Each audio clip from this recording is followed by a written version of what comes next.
Bonjour à tous, donc deuxième vidéo de remédiation sur le chapitre des dérivés.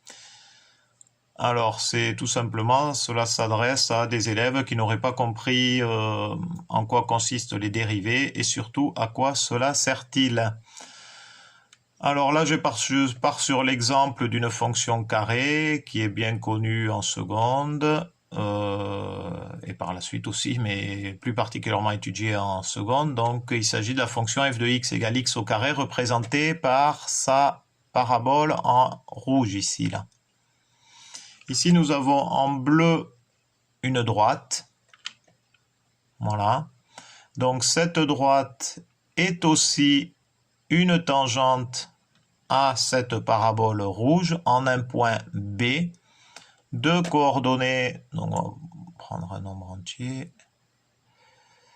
Deux coordonnées donc 2, 4, 2 en abscisse, 4 en ordonnée.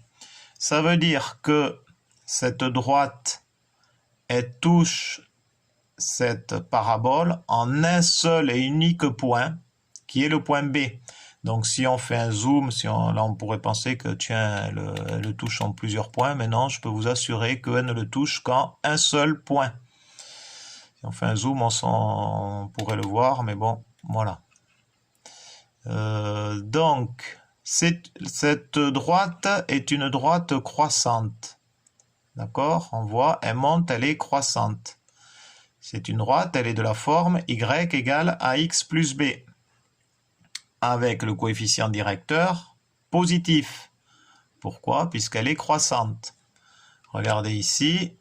Alors, cette droite est représentée par la fonction g de x égale 2 fois 2, facteur de x moins 2 plus 2. Donc, effectivement, 2 fois 2, 4, 4 fois x, 4x, et donc 4 est bien un nombre positif. Le coefficient directeur est bien positif. Et en fait, ce coefficient directeur correspond à la dérivée au point 2 de la fonction ici, de la fonction f, de la fonction carré. Le coefficient directeur des tangentes à la fonction correspond à la dérivée en ce point. Voilà. Donc, vous voyez que ici, la tangente est croissante. La tangente est croissante. Ça veut dire que donc, elle a un coefficient directeur positif. Et ce coefficient directeur, c'est la dérivée en ce point au niveau de la fonction. Donc, ça veut dire que si la dérivée est positive, donc là, la dérivée est positive en un point B, la fonction correspondante, qui est la fonction carrée, est croissante. Regardez. Là, donc la tangente est toujours croissante, vous voyez, et automatiquement, donc voilà, on en conclut donc que la fonction est croissante. La fonction correspondante, la fonction carrée est croissante. Regardez, je vais de l'autre côté. Qu'est-ce qui se passe cette fois? On a la tangente qui est décroissante, donc son coefficient directeur à ce point B est négatif. Et le coefficient directeur, je l'ai dit que ça correspondait à la dérivée en ce point de la fonction f. Donc si le coefficient directeur est négatif, la dérivée donc en ce point est négative de la fonction. Dérivée négative, donc fonction décroissante. Dérivée négative, fonction décroissante. Dérivée positive, fonction croissante.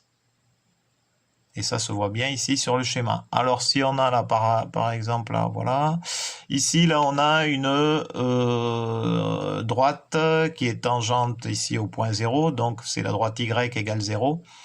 Quand on a la tangente qui est horizontale, tangente à la fonction ici, à la représentation graphique de la fonction qui est horizontale, cela veut dire qu'on est à un extrémum. Et dans ce cas particulier, il s'agit d'un minimum. Donc c'est intéressant de savoir quand est-ce que la dérivée s'annule pour connaître donc l'extrémum des fonctions que vous devrez étudier plus tard, quoi. Donc voilà, l'intérêt de connaître le signe de la dérivée permet de connaître les variations de la fonction. Voilà, bonne journée.